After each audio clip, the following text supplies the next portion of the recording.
Empezamos. El fallo en la plataforma informática del IES afecta la atención en los hospitales a nivel nacional. Vanessa Robles recorrió varias casas de salud del Seguro Social y nos cuenta qué sucede en el sistema de salud. Vanessa, te escuchamos. Buenas tardes, amigos. Nosotros hemos sido testigos de la peregrinación de los pacientes que han recorrido los diferentes hospitales del Seguro Social y no son atendidos ante la falta de sistema. Y en el peor de los casos, les hacen ingresar, pero no les dan la atención correspondiente. Les dicen que no tienen medicinas o que regresen la próxima semana. Tenemos los testimonios para ustedes.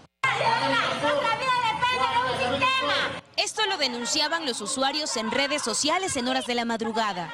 Y al asistir al hospital del IES Ceibos, lo constatamos. Decenas de familiares desde la tarde de ayer que llegaban al área de emergencias recibían la misma respuesta. Dicen que no hay sistema, que desde ayer no tienen sistema, pero deberían dar alguna solución, por lo menos un médico, en un caso de una emergencia como esa, o como los niños que están allá, que tienen bien delicado.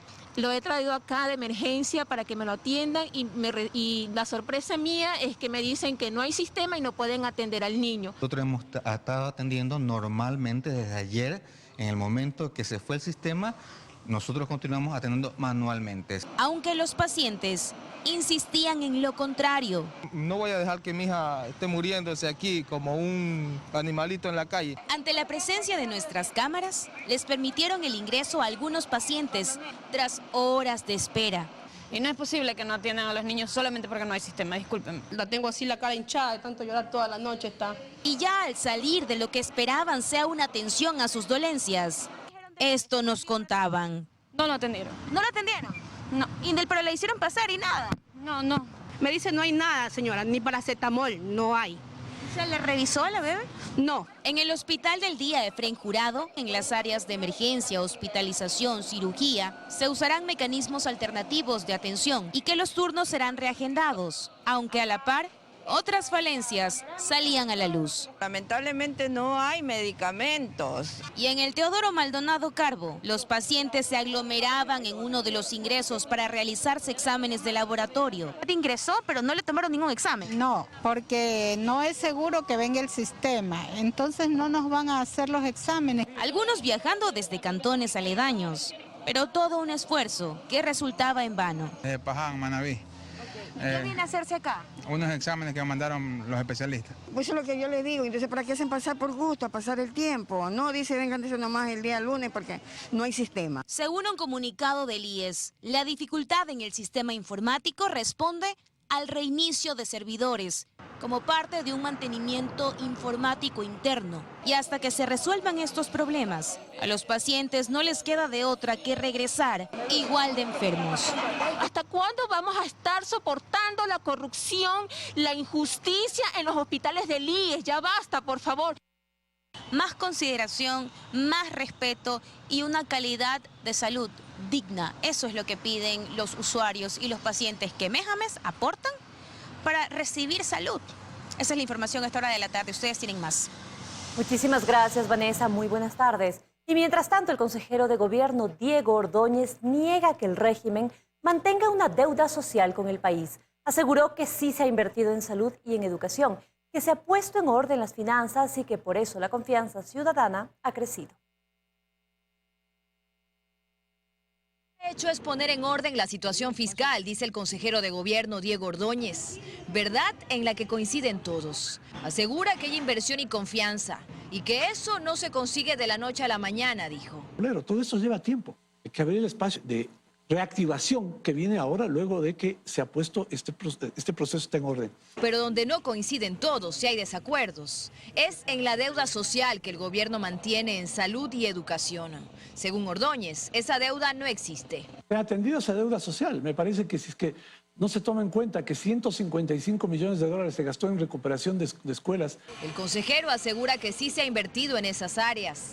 Pero ¿por qué la gente piensa lo contrario en los hospitales al no haber medicinas o en las escuelas que están en mal estado? ¿Cómo cambiar esa percepción? Le consultan al consejero. Primero cambiando el tono de cómo se reporta la noticia, ¿no? Porque si es que menciona... No es culpa de los periodistas. Estoy refiriendo al hecho de que tenemos problemas en pasaportes y cédulas, sí. Hay un problema mundial de falta de chips. Pero aquí resulta que con eso ningún sistema funciona. Faltan algunas medicinas, verdad, pero no puede concluirse pues que todo el sistema no tiene provisión de medicamentos. Pero en los hospitales la situación no parece ser tan leve. En su carta de renuncia, un cardiólogo del Hospital Guayaquil deja clara la situación en uno de los hospitales públicos más grandes del país. El especialista se va porque no están dadas las condiciones para ejercer cardiología en ese hospital. Pacientes con arritmia siguen llegando ya sea por emergencia o por otras áreas. Y durante 2 años les hemos dicho que ya van a comprar insumos. Algunos ya han muerto en la espera de una derivación. La subdirectora del área de cirugía reconoce que hay lista de espera. Tenemos 200 pacientes en lista de espera de todas las especialidades quirúrgicas. De 10 especialidades quirúrgicas tenemos solo 200 pacientes en lista de espera quirúrgica. Aunque dice que sí están abastecidos. Por otro lado, Ordóñez incluso asegura que la confianza ciudadana en el gobierno, a diferencia de lo que dicen algunas encuestas, ha crecido. El escenario es de confianza en que este es un gobierno que va a cambiar las cosas. Y asegura que luego del 24 de mayo habrá una segunda etapa de gobierno, donde se darán mayores desembolsos para el área social, pero de forma ordenada, eficiente y honesta, dice. Dayana Monroy, 24 horas. La falta de ejecución de obras y la ineficiencia del sector público estarían ligadas a los procesos de auditoría que ejerce la Contraloría, pues la amenaza latente de glosas para los servidores públicos frena los procesos. El caso de Daniel, lo contaremos sin su imagen, pero basados en documentos que muestran a un servidor público que a sus 30 años de edad, con 3 años de trabajo para el Estado, se enfrenta a una glosa de $60 por haber viajado por trabajo. Justificó viáticos por alimentación y movilización. 4 años más tarde le reportaron inconsistencias en su factura. Multa a su jefe que le delegó para el viaje y glosa para él, $60. Eso implicó un equipo de 12 personas para que identifiquen que se ha producido un desfase de $60. Y estos $60 todavía no se pueden pagar porque no cierran todavía el ciclo de la investigación. En la Federación de Servidores Públicos cuentan que de estos hay entre 50 y 60 mil casos, servidores con glosas administrativas y lo que esto conlleva, no solo el sinuoso camino para desvirtuarlo, los funcionarios no ejecutan, delegan o postergan el uso de recursos. Se trata de evitar cualquier circunstancia que podría ser auditada de manera muy frágil por la Contraloría, lo que se traduce cuando se ven poca ejecución presupuestaria en algunas instituciones. En el primer trimestre del 2022, el Ministerio de Finanzas reportó la ejecución de inversión pública con 82% menos respecto del 2021. Y una de las razones para esta reducción, consideran desde la Fundación Ciudadanía y Desarrollo, es la falta de reglas claras. Si un funcionario público sabe que al mínimo movimiento por unas decenas de dólares va a tener a la Contraloría encima, se lo piensa 2 veces antes de ejecutar esa actividad o esa acción. Como he dicho, una institución que no se dedica a velar por lo que corresponde, sino a perseguir casos ridículos que ni siquiera constituyen corrupción, termina provocando una ineficiencia general. La evidencia está en la falta de servicios y la respuesta de la gente en las calles. Muy pocas cosas funcionan bien en nuestro país y esta, de seguro, es una de las causas de esa ineficiencia, de esa ausencia de Estado en los servicios públicos. Y la consecuencia directa es la que estamos viviendo. Productos y servicios públicos que no llegan a los ecuatorianos, ineficiencia en la atención en trámites tan elementales como los del registro civil. Y es así que el Estado a sus propios ciudadanos crea las dificultades y no faltan quienes desde afuera cierran el círculo para ofrecer las facilidades. En Quito, Fausto Yepes, 24 horas.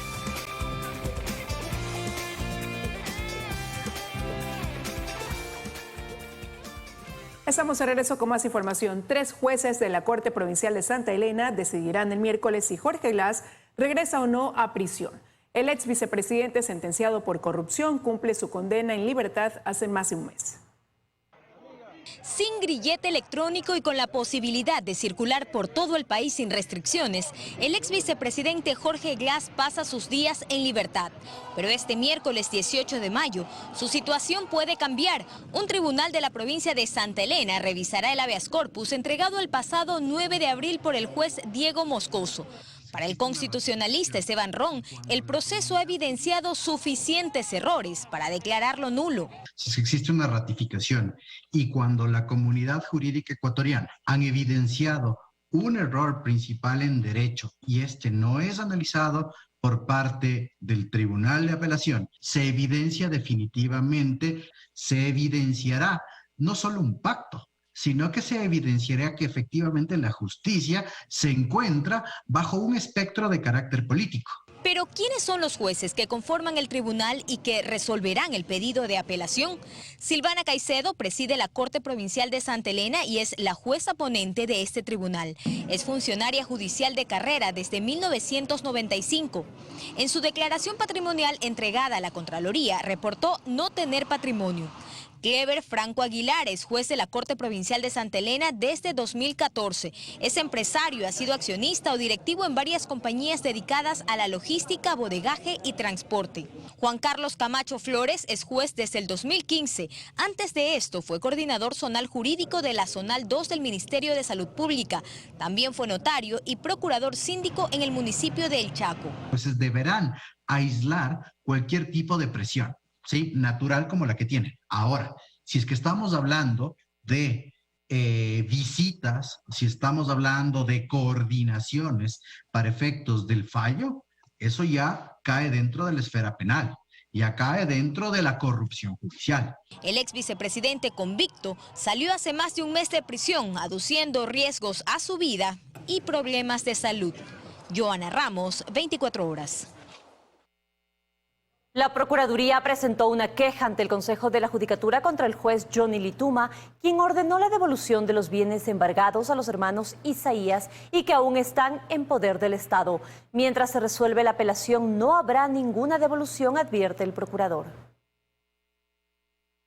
Los hermanos Roberto y William Isaías Dazún, expropietarios del quebrado Filambanco, recibieron en 2016 un dictamen favorable del Comité de Derechos Humanos de las Naciones Unidas, donde, entre otras cosas, se determinó que los derechos de los exbanqueros fueron vulnerados en las incautaciones realizadas en 2008.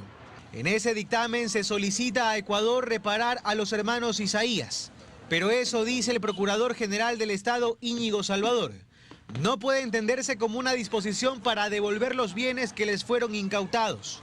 Era un tema relacionado al debido proceso y al derecho a la defensa. De ninguna manera ese dictamen no vinculante hacía referencia a una indemnización a los hermanos Isaías, a la devolución de bienes a los hermanos Isaías. Sin embargo, ese fue el argumento principal de la defensa de los Isaías, acogido por el juez Johnny Lituma Gines, que en su sentencia sostiene que el dictamen del Comité de la ONU tiene efectos vinculantes.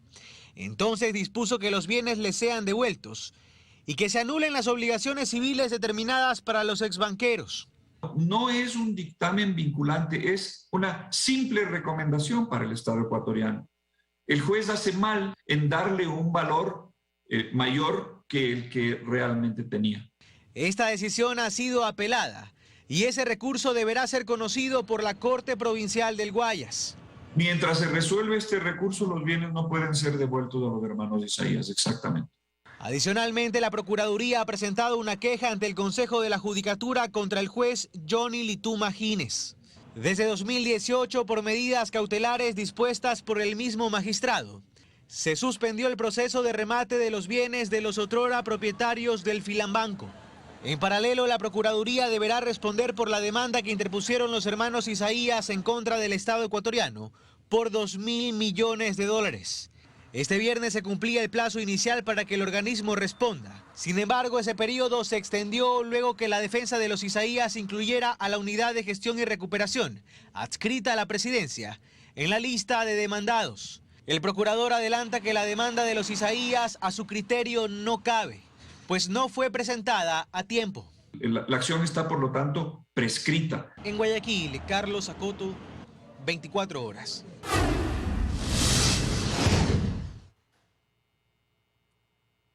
La policía determinó que la muerte de Miguel Ángel Nazareno fue por ajustes de cuentas relacionados con la captación ilegal de dinero.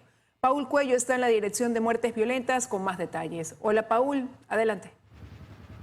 María Gracia, Liz, amigos, ¿qué tal? Buenas tardes. Así es, así lo confirmó esta mañana el jefe de la DINASED, quien además sostuvo que en la capital está operando ya un brazo armado de esta organización delictiva denominada Los Lobos, que también provocó la masacre el día lunes en la cárcel de Santo Domingo. Las investigaciones sobre la muerte de alias Don Nasa continúan y en las próximas semanas, según el general, darán un duro golpe a estas organizaciones delictivas.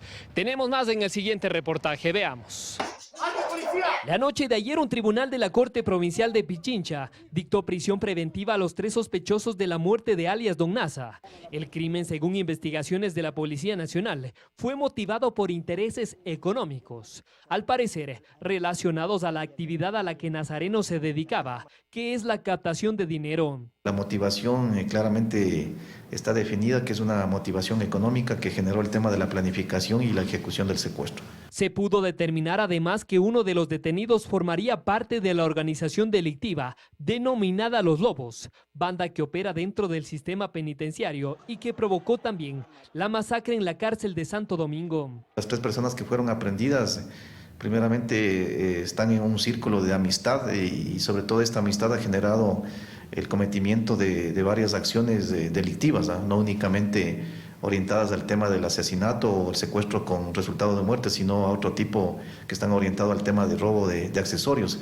Según el director de la DINASED, los criminales días antes del asesinato ya seguían los pasos de Nazareno, quien mediante un habeas corpus intentaba liberar a su pareja, que fue detenida en el Ministerio de Defensa. Dimos cuenta de que efectivamente el señor Nazareno se encontraba en la ciudad de Latacunga con la finalidad de gestionar ciertas actividades legales con respecto al tema de una de las personas que fue aprehendida en el Ministerio de Defensa. Pero hay otro tema que preocupa, la presencia de estas bandas criminales como la de los choneros, los lobos y los tiguerones, que cada vez se hacen notar más en la ciudad de Quito. Tenemos una línea investigativa que orienta a eso, de que efectivamente atrás de esto hay el tema de un liderazgo de territorio por el tema del tráfico de drogas. Así es, y de lo que se conoce hasta el momento es que muchos de los eventos violentos que se han registrado en varias provincias del país es producto de los enfrentamientos de estas organizaciones delictivas que se disputan el territorio por el microtráfico. Con esta información regreso a estudios. María Gracia, Liz, ustedes con más. Amigos, buenas tardes. Muy buenas tardes, Paul, muchas gracias. Y en otro tema, anoche se produjo un nuevo deslizamiento de tierra de grandes proporciones en Sayausí, zona que fue afectada por un aluvión en marzo. La vía quedó completamente bloqueada. Autoridades indicaron que los trabajos durarán todo el día. Son cerca de 3.000 metros cúbicos de material los que bajaron nuevamente de la montaña en el sector de Marianza la noche de este jueves, debido al fuerte aguacero. Esto bloqueó completamente la vía al Parque Nacional Cajas. Hay una cantidad de material suelto en la parte alta, material flojo, pues el tema de lluvias mismo. Entonces, ya habíamos predicho, incluso habíamos conversado en reunión con los líderes barriales de que se va a seguir bajando el material. Según el reporte oficial, no existen personas ni viviendas afectadas. Sin embargo, por acá viven en zozobra por lo ocurrido el pasado 27 de marzo, donde un aluvión terminó con la vida de 5 pobladores y destruyó decenas de casas. Ayer ya tuvimos inundación de nuevo porque bajó una barbaridad de agua. Nuevamente le afecta lo de acá, ¿no? No solo a mí, sino a todas las personas que tienen propiedades y a todos los que quieren pasar a otra ciudad. Todo, es imposible pasar. Se realizan tareas de limpieza. Los trabajos podrían tomar todo el día. Esperamos ya a finales de mes tener contratado y comenzar ya obras integrales de limpieza de todos los escombros. Este nuevo deslizamiento no pone en riesgo la apertura de la vía Cuenca-Molleturo-El Empalme en el kilómetro 49, anunciado para el próximo lunes 16 de mayo. Eso sí, controlado en un horario de 6 de la mañana hasta 6 de la tarde, por supuesto bajo la vigilancia y el control de la Comisión de Tránsito del Ecuador. Es más, enfatizó que los trabajos para construir una variante de 2.7 kilómetros en la margen del río Miguir, para continuar con la estabilización del cerro, arrancarán de forma paralela. Para así poder garantizar la productividad, turismo y demás actividades entre las provincias de Azuay y Guayas. En Cuenca, Iván Rodríguez, 24 horas.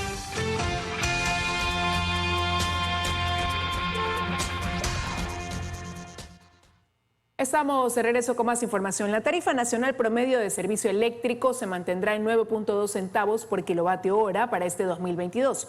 Así lo dio a conocer la Agencia de Regulación y Control de Energía y Recursos Naturales No Renovables. El directorio de la Agencia de Regulación y Control de Energía, mediante resolución 009-2022, determinó que la tarifa nacional del servicio eléctrico no tendrá variación en el precio final del servicio para el consumidor para este año. Responde, digamos, a un tema de costos, básicamente, los costos que cuesta la infraestructura en el sector eléctrico, y eso se refleja en una tarifa la cual se ha mantenido y bueno, fue aprobada para este año en abril. Autoridades efectuaron los estudios técnicos económicos para la aplicación de esta resolución. Desde el año 2020 se ha mantenido la tarifa de 9,2 centavos de dólar por kilovatio hora para más de 5,5 millones de clientes del servicio de energía a escala nacional. Se analiza, es un proceso que tarda más o menos un mes, digamos así, en análisis ya efectivo, y a través de esto se calcula y se determina ya la tarifa, que es el pliego tarifario y la tarifa a cada uno de los sectores del país. Por otro lado, ese directorio aprobó el pliego tarifario para el servicio de carga de energía para vehículos eléctricos. Se determinó algo similar para el tema de vehículos eléctricos, en el cual básicamente se determinan límites de carga máxima, el precio para los límites de carga, desde los 17 centavos más o menos el kilovatio hora hasta los 28 centavos. Depende, como le digo, depende del tipo de carga que va a tener cada vehículo. Los vehículos livianos con potencia mayor a 22 kilovatios deberán pagar un máximo de 19,94 centavos por kilovatio hora. Los que posean mayor o igual a 50 kilovatios deberán pagar un límite de 28,51 centavos de dólar por kilovatio hora. Estos son los valores máximos que podrán cobrar al usuario final los proveedores del servicio de carga. En Quito, Juan Miguel Rodríguez, 24 horas. Ecuador no registra casos de hepatitis aguda infantil mientras mantiene la vigilancia por el probable aparecimiento tras la alerta de la Organización Mundial de la Salud. Según la cartera de Estado, no habría relación con la vacuna del COVID-19. Ecuador descarta casos de hepatitis infantil aguda en infantes luego de que la Organización Mundial de la Salud emitiera una alerta. Sin embargo, según las autoridades, se mantienen vigilantes. Todavía no existen casos. Precisamente lo que intenta hacer la alerta epidemiológica es generar un marco normativo para que se pueda investigar estos casos y que se pueda dar el seguimiento adecuado y además preparar al sistema sanitario, por ejemplo, en el caso de que se necesitase un trasplante hepático para un niño. Frente al posible aparecimiento de síntomas, el ministerio también alertó la vigilancia. Estamos todavía a la expectativa de cuál puede ser el origen de esta patología. Sin embargo, el Ministerio de Salud Pública ya ha levantado la alerta. La alerta es a nivel nacional. De acuerdo con el ministerio, el cuadro básico de vacunación sí incluye vacunas contra la hepatitis B, pero solicitan completar la dosis de refuerzo a quienes no lo tienen, aún comprendiendo que se desconoce el origen de la enfermedad. Ninguno de los virus comunes que pueden causar hepatitis aguda ha sido detectado en estos casos. Tampoco se ha detectado ninguna bacteria que pueda causar hepatitis, como las causantes de algunas gastroenteritis. Tampoco hay un vínculo claro, geográfico en particular. Y hasta el momento dicen que no se admite el vínculo con las vacunas contra el COVID-19, ya que la mayoría de niños afectados no había recibido esta vacuna. En Quito, María Gracia Acosta, 24 horas. De regreso a la información nacional, el reciclaje de botellas plásticas es una opción para evitar la generación de desechos y contaminación en el ambiente. En Ecuador hay empresas que realizan esta operación con certificaciones internacionales, permitiéndoles incluso exportar plástico reciclado.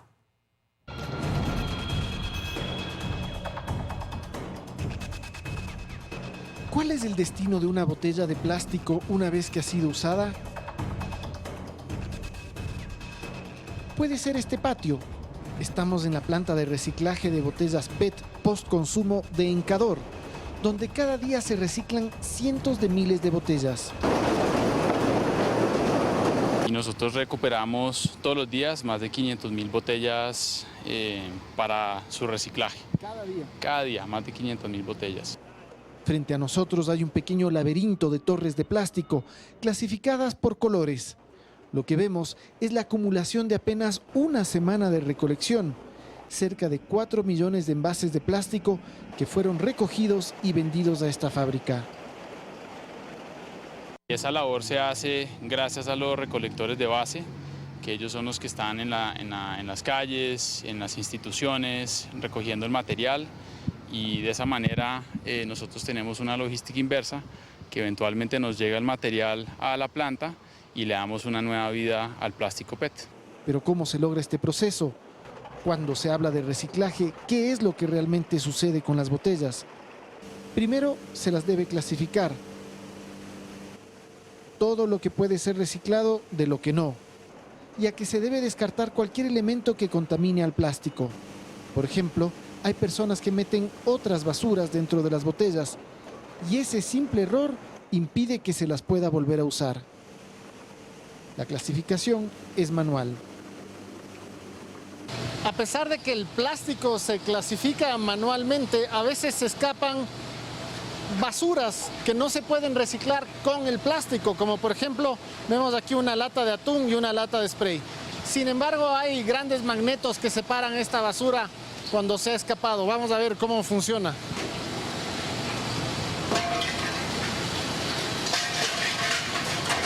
El proceso de separación continúa por varios filtros. A lo largo del trayecto se van recuperando etiquetas y tapas para tratarlas por separado. También se van clasificando los plásticos por sus distintos colores. Luego entran a un profundo lavado, esterilizado y despedazado hasta convertirlos en pequeñas escamas de plástico. Es como que cortaras, por eso le ponemos el nombre escamas, porque tiene un tamaño similar a las escamas de pescado, a una hojuela como el cornflakes. A estas hojuelas se les quita todas las impurezas microscópicas con el uso de hiperfiltros y se obtienen pequeños balines o resina de plástico.